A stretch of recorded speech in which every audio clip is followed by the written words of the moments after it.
चला चला मैत्रिणींनो, माझ्या दादांनो, मावशींनो, आज आपल्या सोनाज रेसिपीमध्ये काय बनणार आहे माहीत आहे का?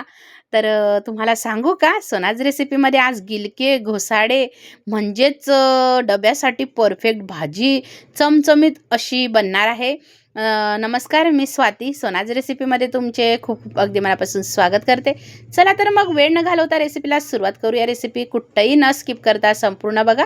इथं बघा गिलके घेतले होते, म्हणजे घोसाळे अख्खे धुवून घेतले, कट करून घेतले छान. आणि काही साहित्यही कट केलेलं आहे, ते तुम्हाला आता समजेलच. तर इथं बघा गॅस चालू केला, कढई ठेवली, तेल टाकलं बघा 2 ते 3 पड्या. तेल तापल्यानंतर मोहरी टाकली. मोहरी छान फुलल्यानंतर, तडतडल्यानंतर जिरं टाकलं. जिरंही छान बघा फुललेलं आहे मस्तपैकी. खमंग अशी फोडणी बसायला पाहिजे भाजीला, तर मग चव अशी भन्नाट येते. आता एक बघा 5 ते 6 लसूण पाकळ्या घेतल्या होत्या, त्या कट करून घेतल्या होत्या, त्याही टाकून घेतल्या.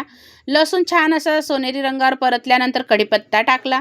त्यानंतर बघा एक कांदा कट केला होता, तो टाकून घेतला. तर बघा आता कांदा मस्त छान असा परतवून घ्यायचा आपल्याला. आणि खूप सुंदर होते बरं का मैत्रिणींनो, डब्यासाठी अगदी परफेक्ट आहे ही भाजी. घरी पण आपण खाऊ शकतो, अतिशय सुंदर आहे.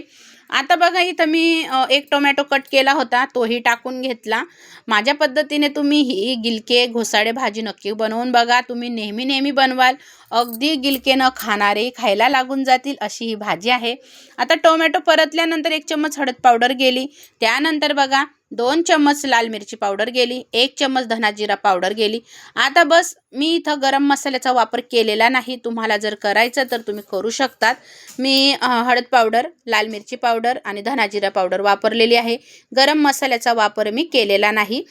तुम्ही या प्रकारे बनवून बघा, खूप सुंदर लागती भाजी. आता सगळे मसाले परतलेले आहे. तर आता बघा गिलके मी तर अख्खे धुतले होते, म्हणून मी आता कट केल्यानंतर गिलके धुत नाही, आता असेच टाकून घेतलेले आहे. अशी चमचमीत होते ना ही मैत्रिणींनो ही भाजी.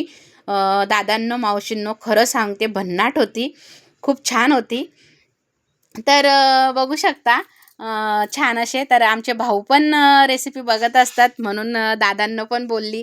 माझ्या ताईंनो, मावशी पण रेसिपी बघत असतात, म्हणून ताईंनो, दादांनो, मावशींनो, नक्की ही रेसिपी बनवून बघा. तर बघू शकता छान असं मस्त आता गिलक्याला एक वाफ आली. त्यानंतर आता इथं चवीनुसार मी मीठ टाकलेलं आहे आणि मस्त असं परतवून घेणार. अजून आपल्याला दाण्यांचं कूट घालायचं आहे. शेंगदाणे मस्त खरपूस भाजून घेतले होते, जाड बारीक भरडा करून घेतलेला आहे. तर ते मी तुम्हाला दाखवणार, तर आपण नंतर टाकणार आहे. आता परत मी एक वाफ काढून घेणार आहे. पाण्याचा वापर न करता फक्त वाफेवर आपण ही गिलकेची भाजी बनवणार आहे. बघू शकता मैत्रिणींनो, मीठ टाकल्यानंतर काय पाणी सुटलेलं आहे, काय भारी भाजी दिसत आहे.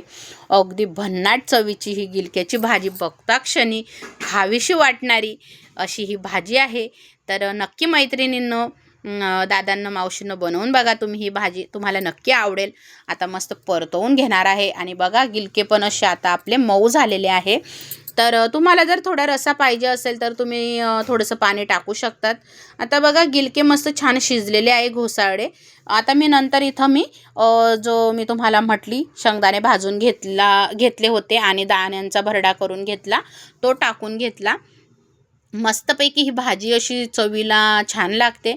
तर सगळ्यांना ही रेसिपी आवडली का? जर रेसिपी आवडली असेल तुम्हाला माझी गिलके घोसावळेची, तर प्लीज रेसिपीला मोठ्या मनाने, मोठ्या प्रेमाने लाईक, शेअर, सबस्क्राईब करायला विसरू नका. आणि हो, अजून जर तुम्ही आपल्या सोनाज रेसिपीला भेट दिली नसेल तर नक्की द्या. तुमच्याकरता मी नवनवीन रेसिपी, साध्या सोप्या रेसिपी घेऊन येत असते. वेगवेगळ्या चवीची, एकाच भाजीपासून वेगवेगळ्या चवीची अशी भाजी मी तुमच्याकरता घेऊन येत असते. तर बनवून बघायची, कारण एकच प्रकारची भाजी खाऊन कंटाळा येतो. तर अशा वेगवेगळ्या भाज्या जर बनवल्या, आता मागच्या वेळेस मी तुम्हाला भरीत दाखवलं बघा गिलक्याचं, अजून फक्त हिरवी मिरची टाकून, लसूण टाकून भाजी दाखवलेली आहे. आता बघा या पद्धतीची दाखवली. खूप सुंदर सुंदर रेसिपी अशा मी तुमच्याकरता घेऊन येते. तर पटकन सोनाज रेसिपीला सबस्क्राईब करून घ्या, दररोज भेट द्या आणि बघा अशी चमचमीत अशी ही भन्नाट चवीची मस्त गिलके घोसाळ्याची भाजी तयार आहे. तर तुम्ही छान छान कमेंट करता मैत्रिणींनो, माझ्या भावांनो, मावशींनो, मी तुमची हृदयातून खरंच आभारी आहे. असंच प्रेम सपोर्ट कायम सोनाज रेसिपीवर असू द्या. रेसिपी शेअर करा आणि हाईप डन करायला विसरू नका. रेसिपी बघितल्याबद्दल धन्यवाद. श्री स्वामी समर्थ.